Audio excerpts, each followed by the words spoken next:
मैंने कहा तैयारी कर ली कि नहीं? कैसी तैयारी की है? क्या आप कपड़ों को तैयारी समझते हैं?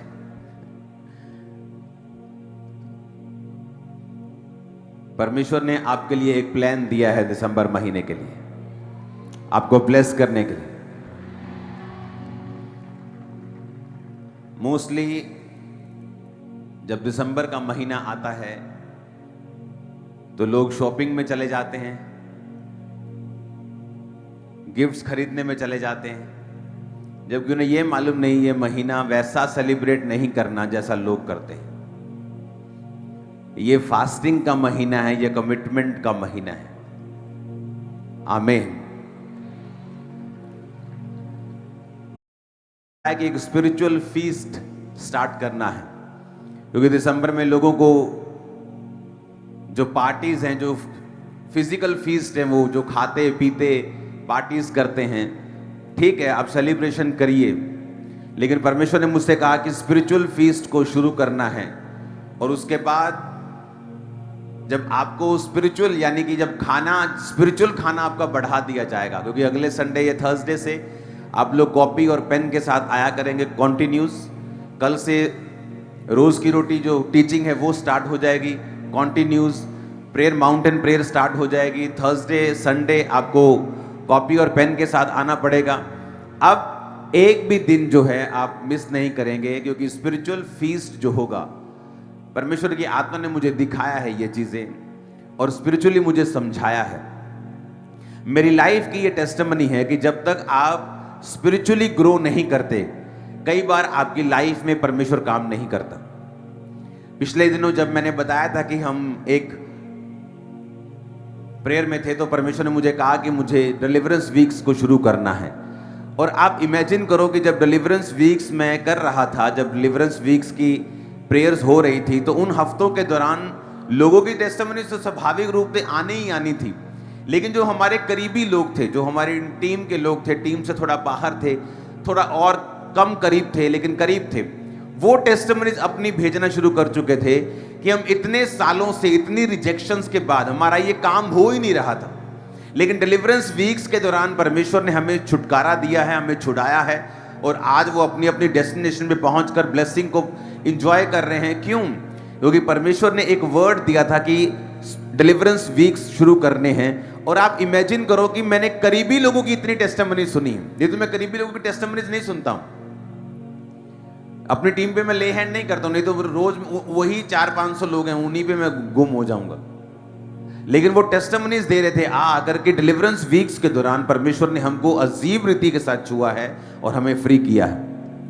और मैं आपको ये बात बताना चाहता हूं, कई बार आप जब चर्च में आते हैं, आपकी एक्सपेक्टेशन होती है कि आज मैं मास प्रेयर में जब परमेश्वर का दास मुझे प्रेयर करेगा मैं हील हो जाऊंगा। आज आप अपने दिमाग में एक फोटो बना के आते हैं कि आज परमेश्वर मुझे इस तरह से छुएगा और मैं हील हो जाऊंगा। वो फोटो कई बार सही तो होती है लेकिन कंप्लीट नहीं होती। आपको ये तो अंदर से मालूम होता है, परमेश्वर का आत्मा आपको इतनी सी बात कर देता है कि मैं तुझे छूऊंगा, लेकिन हम दिमाग में जो पिक्चर बनाते हैं वो अपने थिंकिंग से बना लेते हैं। अच्छा इसका मतलब आज प्रभु का दास मुझे छुएगा, अच्छा इसका मतलब आज मास प्रेयर में कोई मेरे लिए भविष्यवाणी होगी, अच्छा इसका मतलब, लेकिन हर बार ऐसा नहीं होता। लेकिन जो परमेश्वर ने आपको बोला होता है आपके हार्ट में, आपके दिल में कि मैं तुझे छूऊंगा और तुझे डिलीवर करूंगा, वो सच्चाई होती है। लेकिन अब होता कैसे मैं आपको बताता हूं। बाइबल कहती है नमान कोड़ी नाम का एक व्यक्ति था, प्रतिष्ठित था, राजघराने का था और राजा की बड़ी हेल्प की थी उसने बड़ी लड़ाइयों को जीतने के लिए। लेकिन वचन कहता है पर वो कोड़ी था और उसके घर में एक छोटी लड़की काम करती थी जो इजरायली थी, और उसने कहा कि अगर मेरा स्वामी शमरोन के किसी अच्छे दास के पास, किसी नबी के पास होता तो वो इसको ठीक कर सकता था।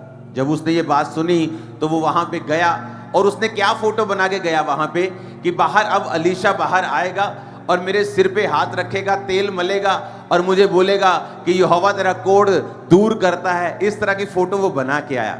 उसे ये तो मालूम था कि वो चंगा हो जाएगा उसकी गवाहियां सुन के, पर अब फोटो जो थी उसके दिमाग में वो परमेश्वर की ओर से नहीं थी।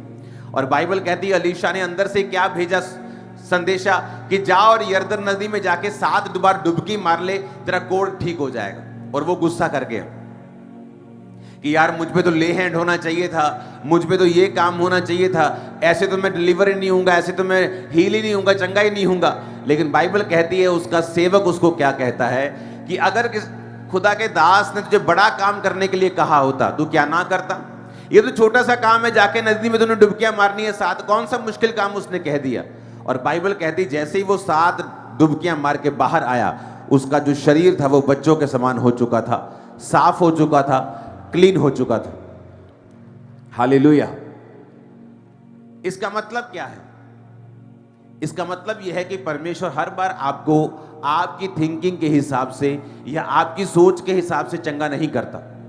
परमेश्वर जब भी कलीसिया को चंगा करता है वो वचन के द्वारा करता है। कई बार आप सोचते हैं कि आज मैं जाऊंगा और मेरा ले हैंड है, लेकिन परमेश्वर आपको उस दिन वचन के द्वारा चंगा करता है।